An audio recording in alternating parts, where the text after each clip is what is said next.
Hello and welcome to Iron Beetle, a show where we look at the internals of the TriBeetle database and try to really understand how it works while we draw a little bit of diagrams here and there. Really, the bulk of our time is just opening up this beautiful zip code, or at least zip code of varying quality, and looking at every single line and trying to understand what's going on.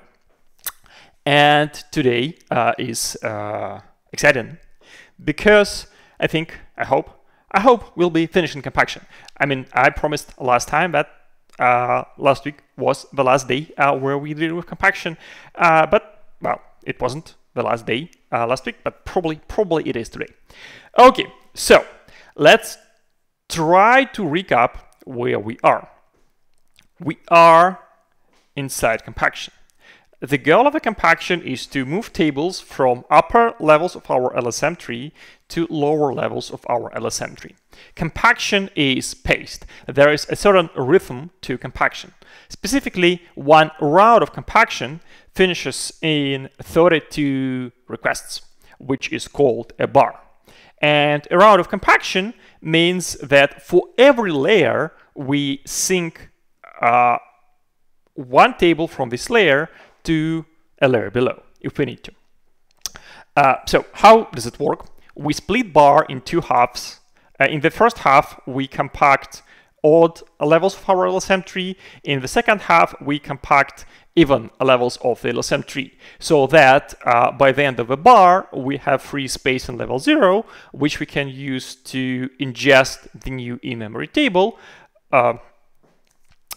and to provide for which we need a free space in level 1, which we create at the previous half bar. Okay, this is like the entire process. Now there is, a certain cardinality, a certain multiplicative table here, because we have many trees. And for every tree, we need to run many compactions. For every tree and for every layer, we need to run a compaction. So now we zoom into a single compaction. So we take a tree, we take its layer, let's say it's layer 3, so this is odd layer, so it is running in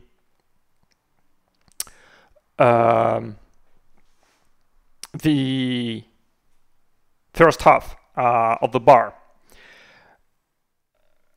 So we are a compaction and we need to compact, and we know that we have half bar, so 16 requests. What we do is that first we figure out which table we should sync down and which tables on the level below are intersected by this table. So that is, we compute the set of table which we should read from disk, merge, and write as a sequence of new tables. And given that we know tables, and given that each table maintains its own size, we actually know the number of the upper limit on the number of values which will end up on disk after we run this compaction. So we take the total number of values and we split it by our half bar. We divide it by 16. And then this is like our target, which we should fix in a single bit. So kind of like if we have 500,000 values, we divide that by 16, and 500,000 divided by 16 is what we need to process within a single bit.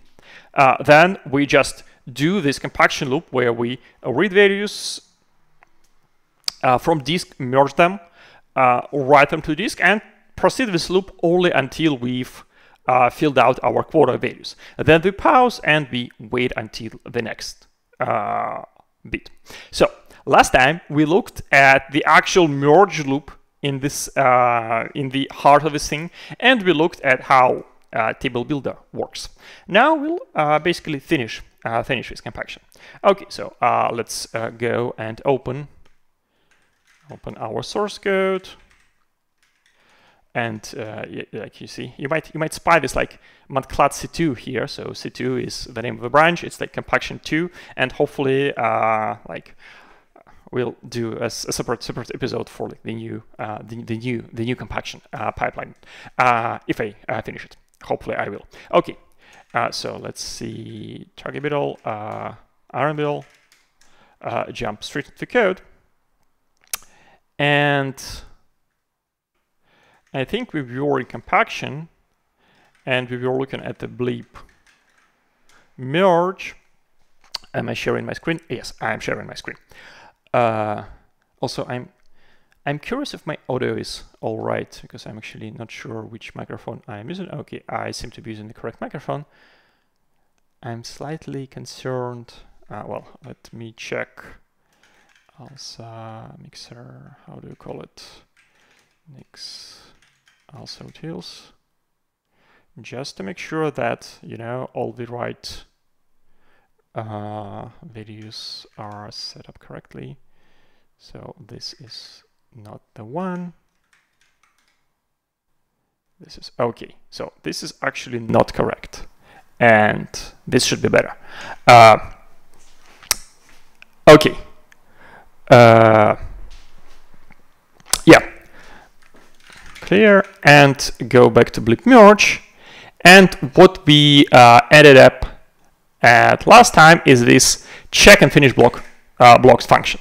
So this is where we figure out that, hey, our table builder has finished a data block or the entire table, in which case we assign the address on disk on this block and queue up this block for being written.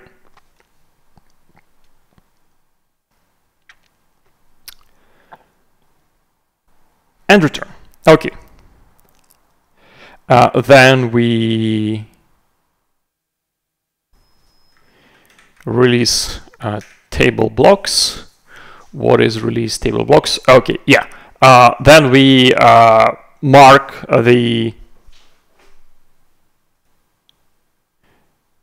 blocks of the input table as released. And well, yeah, right. Well, actually, okay. So this here is where we release the blocks for table from. Oh dear. I think I might be clipping here. Okay. Okay, so hopefully now I'm not, you know, screaming at the top of my lungs for you. Okay. So. Release table blocks. So this is a function where we go through every block in this table and go and release it. Releasing means that we mark this block as free, which just marks it free in our bit set of free blocks. And again, as a reminder, we have a double buffering structure for our free set. So when we release the block, we are only allowed to use it in the next checkpoint. Because if we, within a single checkpoint, if we release a block and then reuse it, that means that the old value, the old data on the block is no longer on disk, which actually might be incorrect. Because if we crash and restart from the beginning of checkpoint, then we would need that block. Okay, so I'm curious. Where are we releasing blocks from input table? I think that should be somewhere in the merge. Okay, that's actually in update position B. And where is update position B? Okay, yeah. This is in. This is an merge. So when we are updating position in our second block, how do we actually update it? What are we?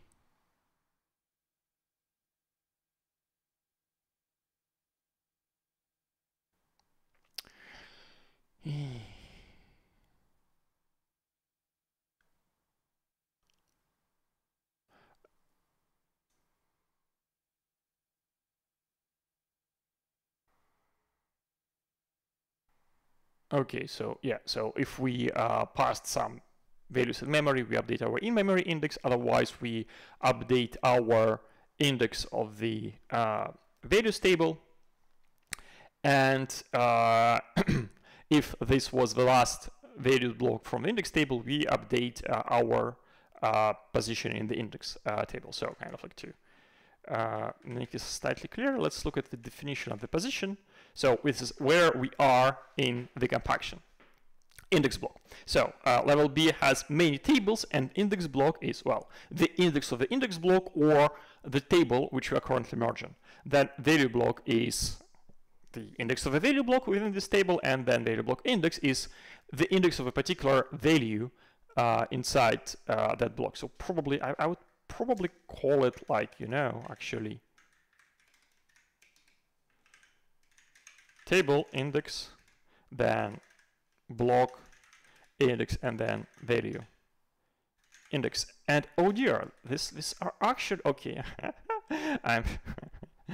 I'm tempted to just go and rename this, because table, value, and block are all exactly equal in length.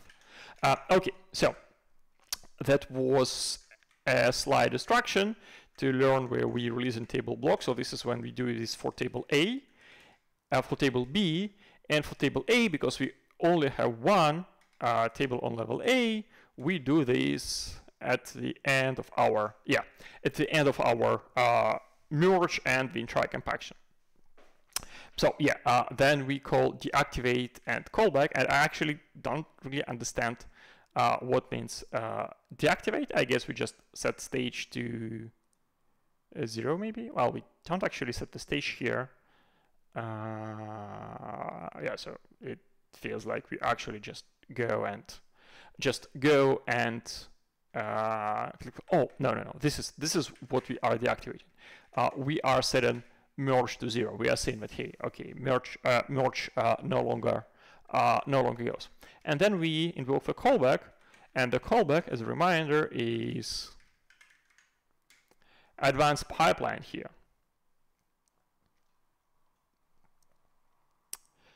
And when we advance past the merge, we go to bleep right. So bleep right should be relatively straightforward. We have index block and value blocks, and we just go and schedule writes for all of them. And this actually, I don't really love this, because it seems that we schedule like the reads for all index and value blocks at the same time, instead of spreading the write workload more evenly across our overall compaction. Okay, so we do this. As usual, this is fan out join pattern. So all of those outstanding writes get the same bleep right callback, where we count how many pending writes we have, and once we reach 0, we invoke our overall callback, which calls deactivate and insert callback, which again calls this callback. Yes, or async programming is like this, which will call bleep callback, which crucially, this is interesting.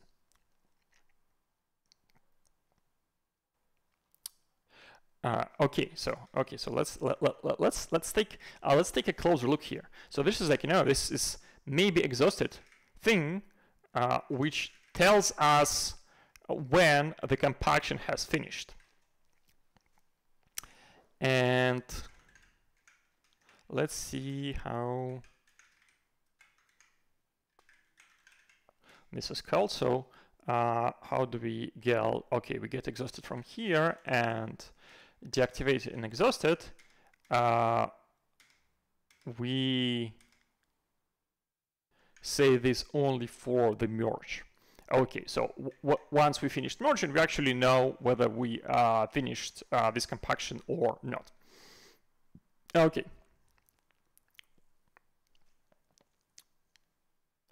And then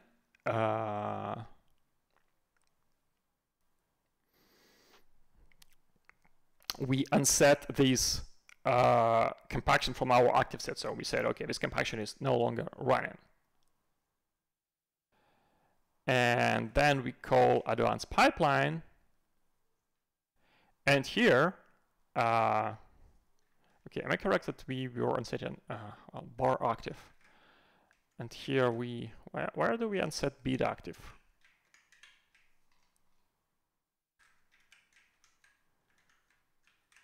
Beat active and set. So we unset beat active also in, okay, yeah, so we call advanced. Okay, yeah, okay, I get it. So we call advanced pipeline and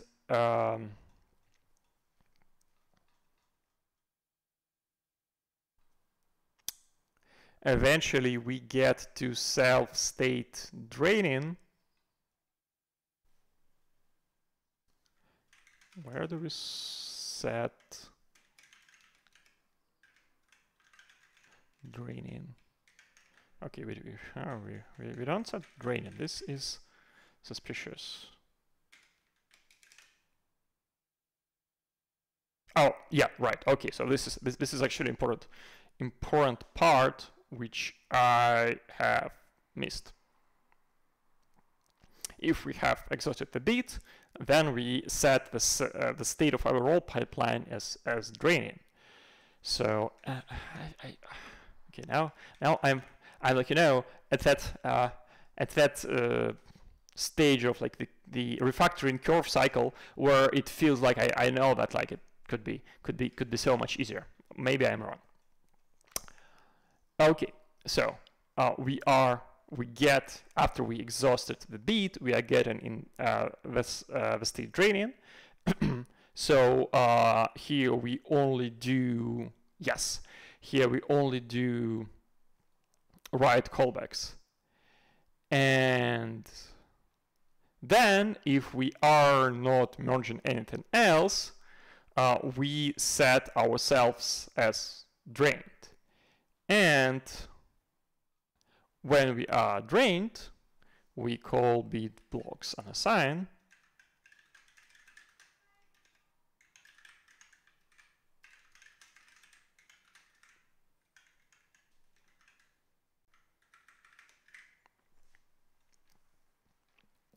Which just marks all of our blocks as free. And then I think in this deinit we are returning them back to the pool. Yeah, and returns them back to the common pool of the blocks. Okay, so here, at this point, compaction is done. Then we unset these for a beat and continue advancing the pipeline.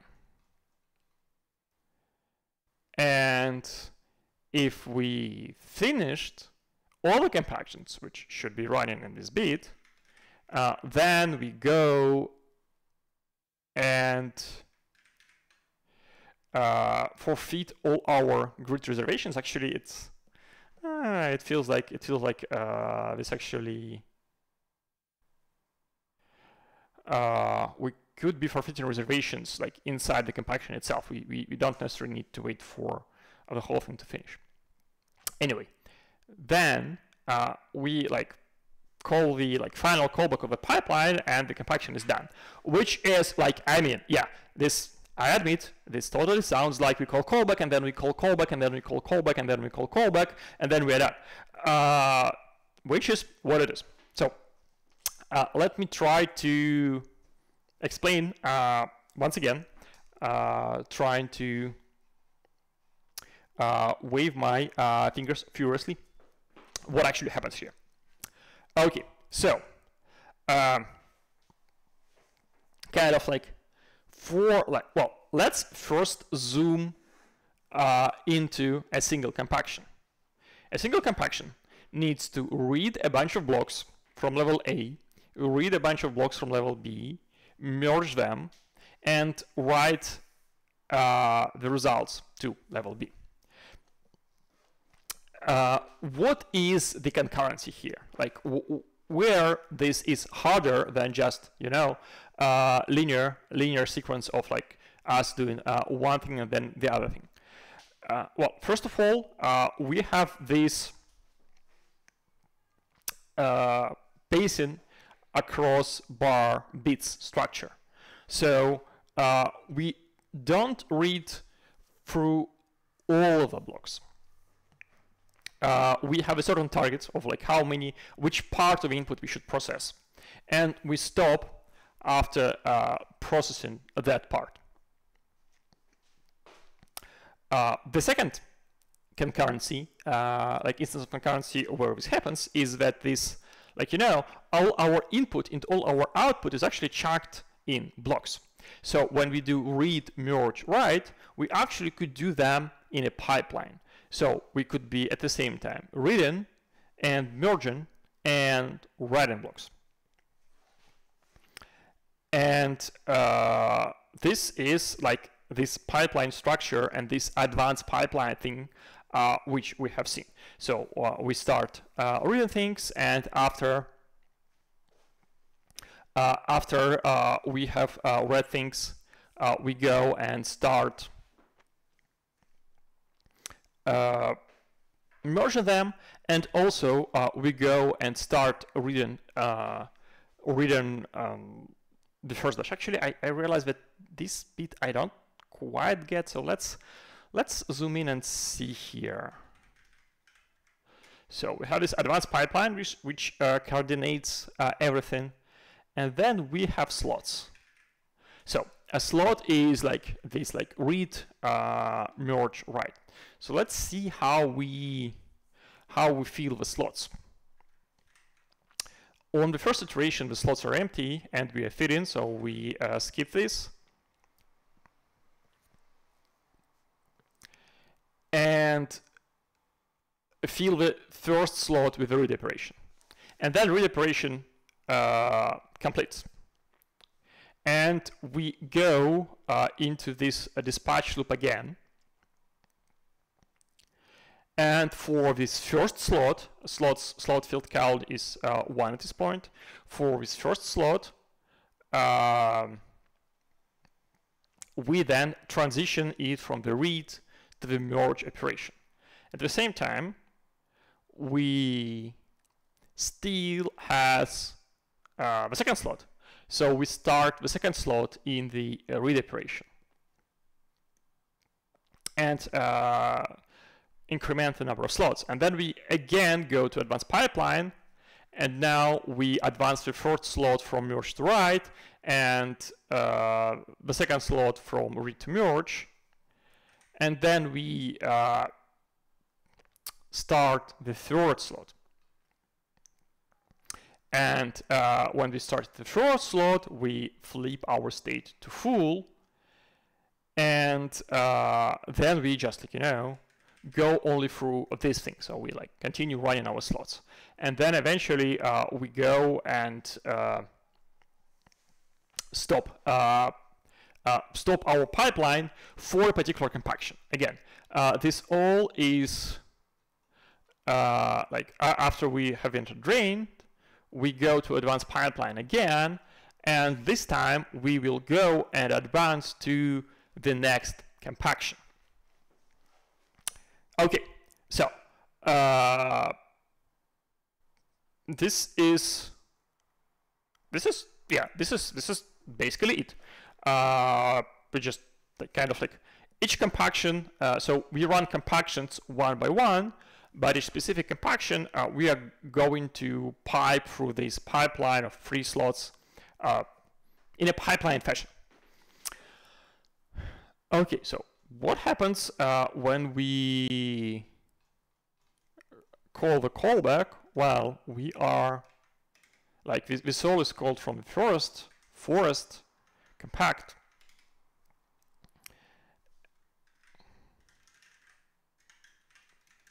Forest doesn't, well, okay, forest has compact method. So that is going to call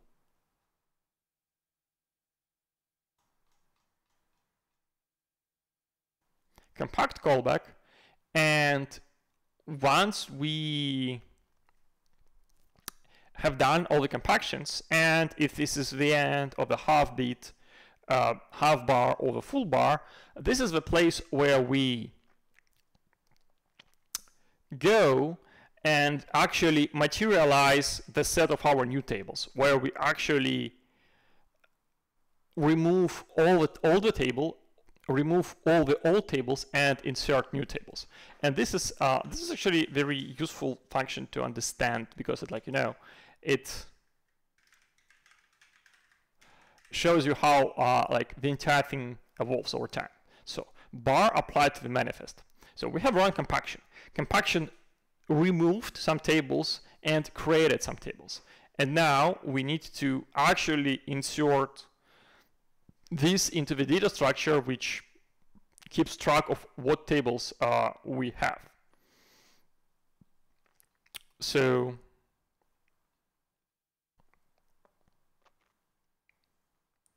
where does it happen? Yeah, okay. So this is tracked in the manifest entries. So compaction stores manifest entries array, which says what happens with tables. Tables either get inserted to level B or get moved to level B. And like the question is like, well, when the table gets deleted, well, the table gets deleted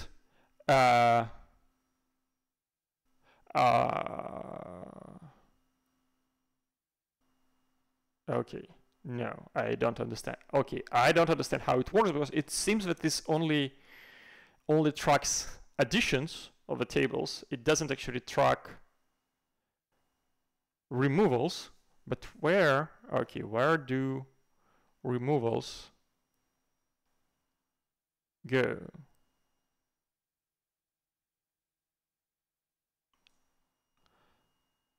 Oh, right, okay.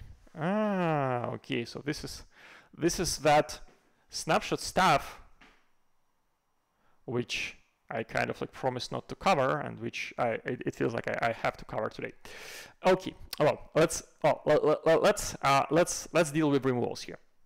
So when we run compaction, we collect these manifest entries of tables which we should remove, and then at the end of compaction, we go through every entry, kind of like carefully compute how many entries we got, we like removed and added, and crucially we go and apply this table to the manifest. We say to the manifest that, hey manifest, either we have a new table or we move to the old table. Okay, so let's look there. Manifest, insert table.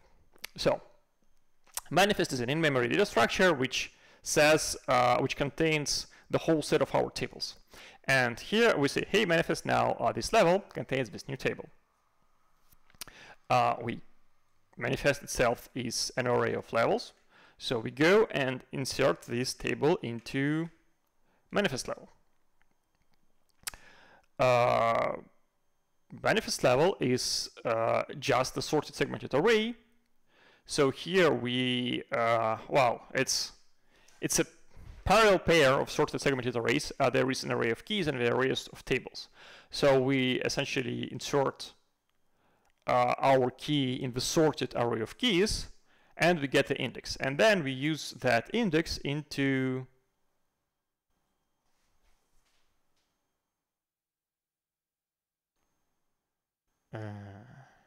okay, this doesn't make sense. Are they both sorted? If they are both sorted, then what is the key for the tables? So tables is sorted segmented array.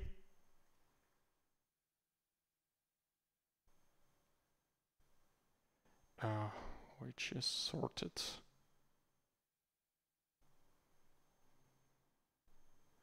Oh, okay, I don't get it.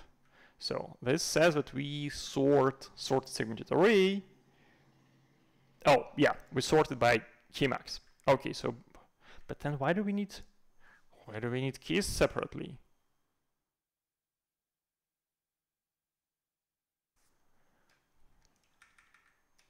Okay, so I don't understand something.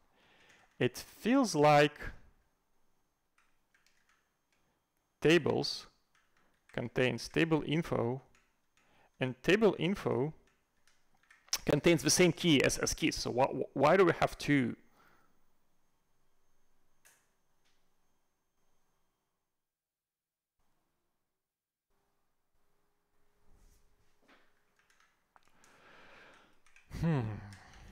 Okay, this is very mysterious. Insert table. Okay, let's take.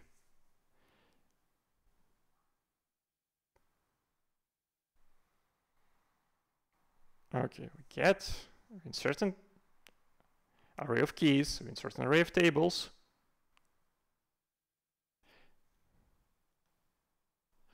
Okay, so this is at least an outdated comment, because here we say that keys may have duplicate entries, but different snapshots, which kind of like sort of makes sense. But here we say that the arrays are parallel, so they aren't actually parallel. This just makes zero sense.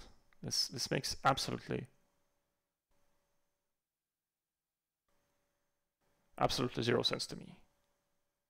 Okay, so well, the question is, where are we using the array of keys? Well, okay, double check. Are they both sorted segmented arrays? Yes, this is sorted segmented array, this is sorted segmented array. They are sorted by key, and we know that this is key max, and this is sorted by key max, which is like the same thing. Okay.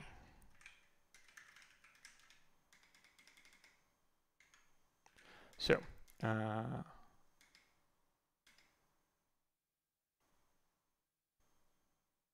remove table.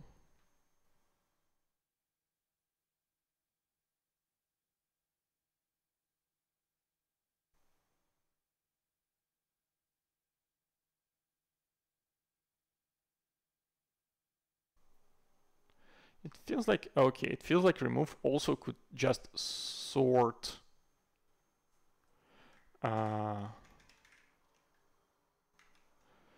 could just look in the array of keys.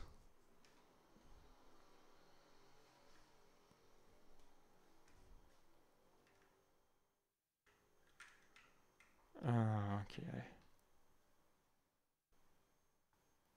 Okay, I really don't understand why we need separate.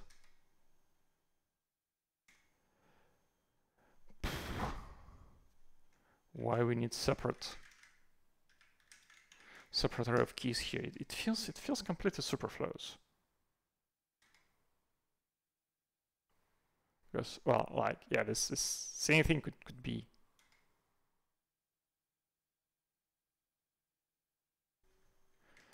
stored by tables. Okay, maybe, okay, so let's carefully read the comment.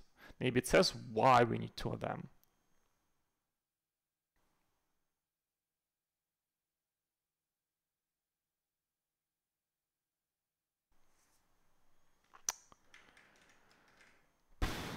No. Okay.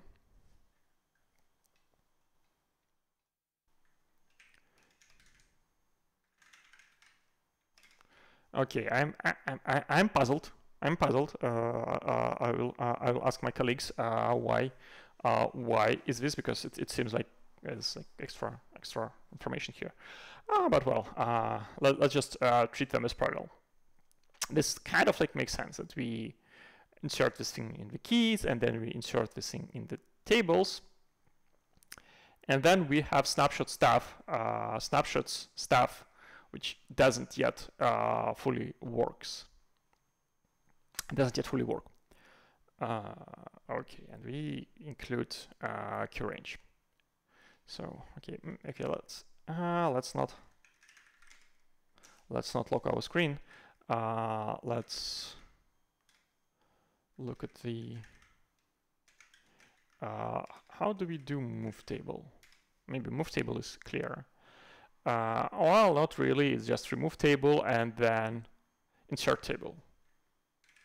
And remove table, yeah, I guess it is kind of like the same.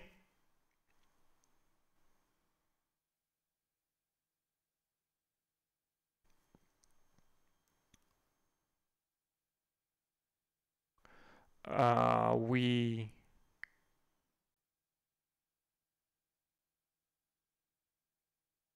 find the key, find the table, and remove them using the same index.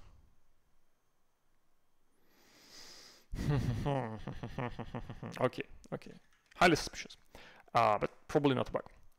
Because we have a lot of fast tests here. So, and yeah, kind of again, fast tests can like detect bugs. They can give you somewhat strong guarantee that there aren't any kind of like trivially triggerable bugs, but they cannot, tell you that your code doesn't have redundancies or doesn't do something which is just extraneous, which feels like the case here. Okay, so bottom line, what we do, we insert our table in, well, actually, let's go to the, let's go to manifest level.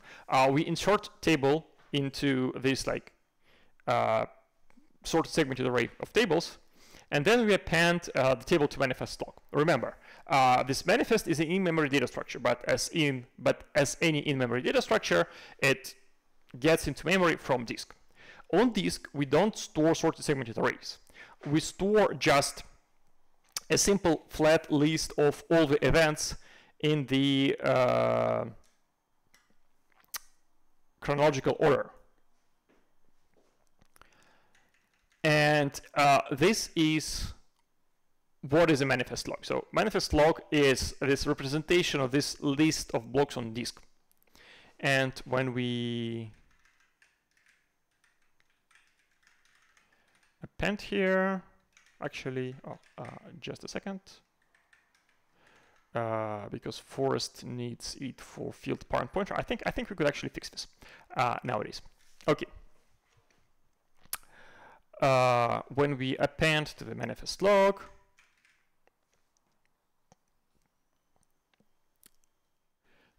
we do append internal, which is we look at the block, like in-memory block, just raw memory, and we insert it into the block somewhere. Yeah. No. Yes. No. No. Yes. Table. Where are we inserting? Okay. Yeah. So we insert this in the block, and then we insert this in this array of table extents. And table extents I've covered like many episodes ago, where we just started LSM tree, so I won't be covering that. And again, kind of like if our block is full, then we go close block, where we essentially just compute the checksum of the thing. Yep, checksum. The thing being this block, and kind of like prepare the block for being written to disk. Okay. Coming back to our forest.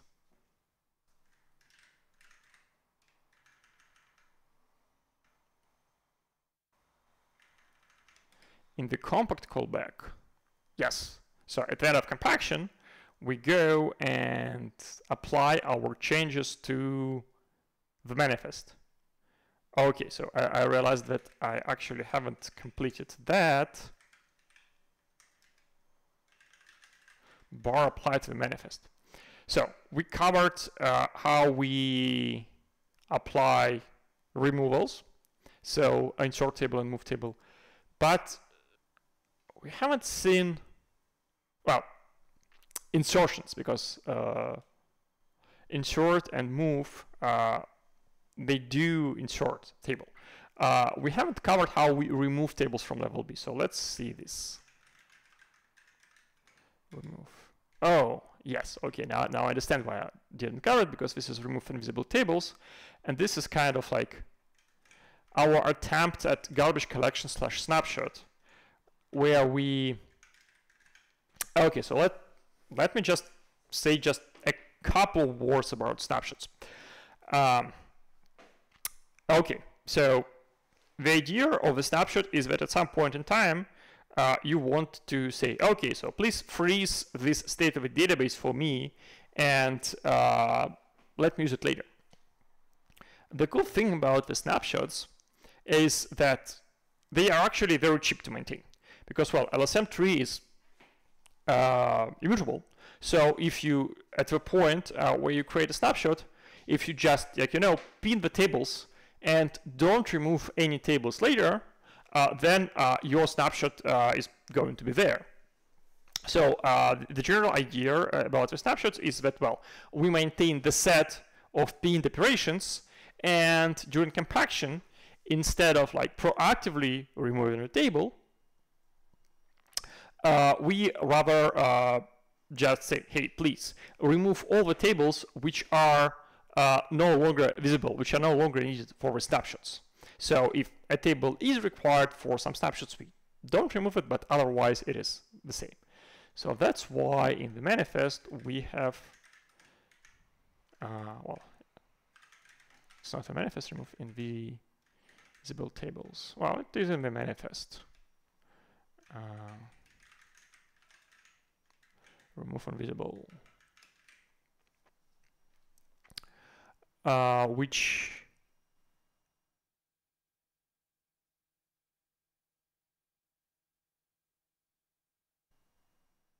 goes through essentially all the tables in the level, I think, and removes if they are not visible. And how do we tell if the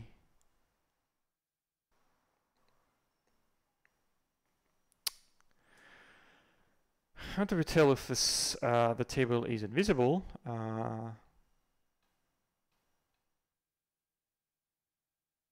Well, if table is invisible,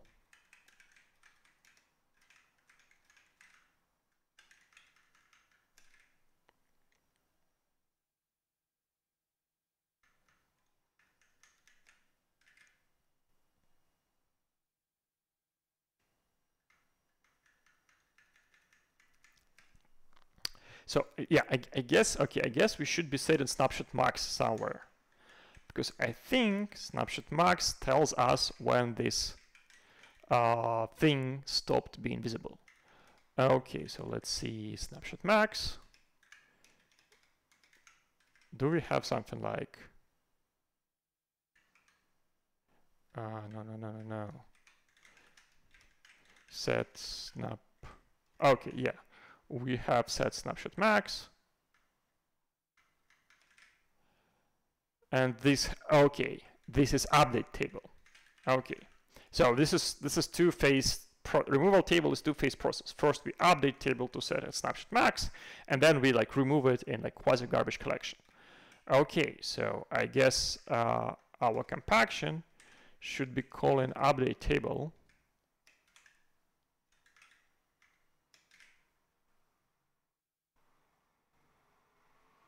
And it does in the bar applied to the manifest. Okay, so this is actually hilarious. This all happened like, right in this function just before I've seen it. Oh, right, and well, no, well,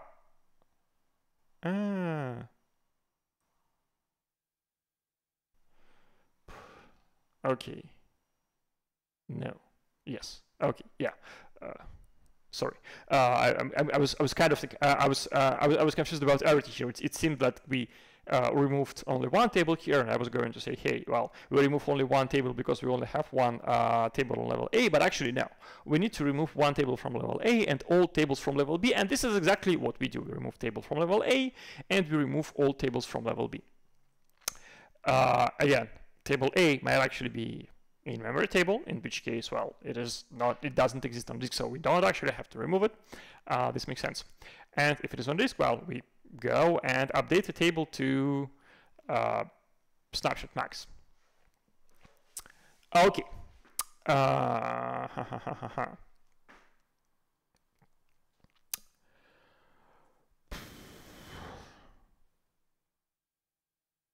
So then we go into this remove invisible tables, now that all tables are updated.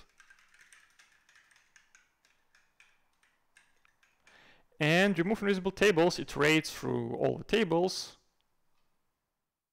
Actually, okay, this is actually fine. So like we don't need to iterate through all the tables because we actually know the range of like key min and key max, which we should remove. So I was thinking of it's like doing some extra binary searches there, some extra linear passes through the entire manifest level, but actually no, it does just the right amount of searches inside the table. So iterate all the tables and then remove it and append removal of the table to the manifest log. And this is, I can't believe it. I can't believe I'm saying this, but it seems like this is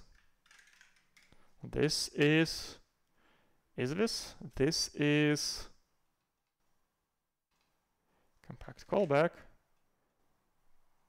This is, well, yeah, it looks like it looks like this is just the end of a compaction. Oh, well, there's like a couple of more things here, but that's basically it. So we made it through. We made it to the end of compaction. So we do swap mutable and immutable table.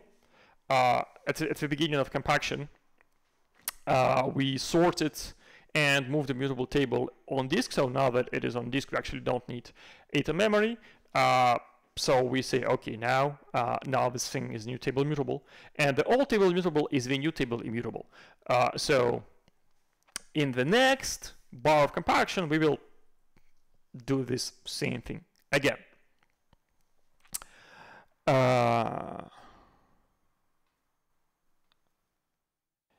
And then we say that manifest log progress is done, which, okay, just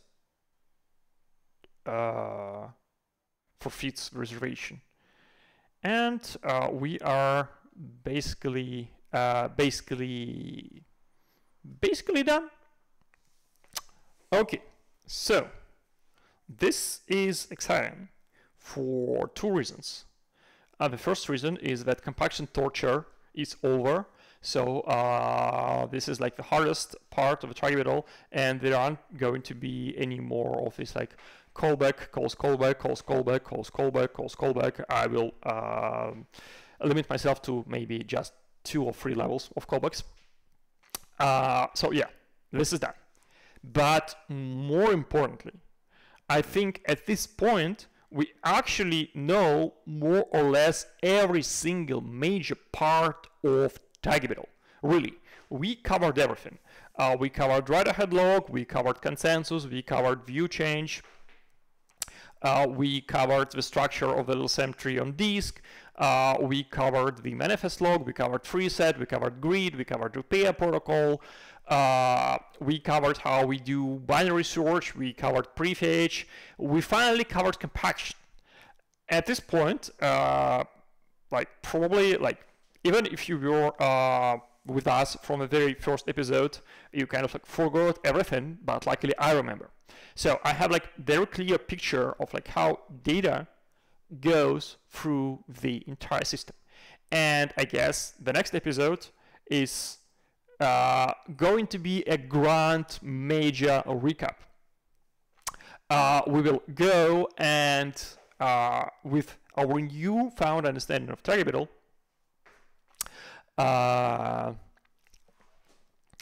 we'll go and follow through every single stage of processing of the request. I see Brian says that he doesn't yet understand target beetle. Well, after the next week episodes, everyone will understand target beetle because we'll just go and compress all the previous 32 episodes into just 1 or, well, maybe 2 hours of the high-level overview. And after that, well, we'll see what happens with Iron Beetle after that. Although we covered all the major parts, there is there is a whole lot of minor parts which are not yet covered, like that snapshot stuff, which I kind of like avoided talking about. Okay, that's great. I mean, like 5 episodes ago, it feels to me like compaction will never end. But no, compaction ends. Yeah, compact end. Okay, I feel this is going to be this is going to be the thumbnail for YouTube.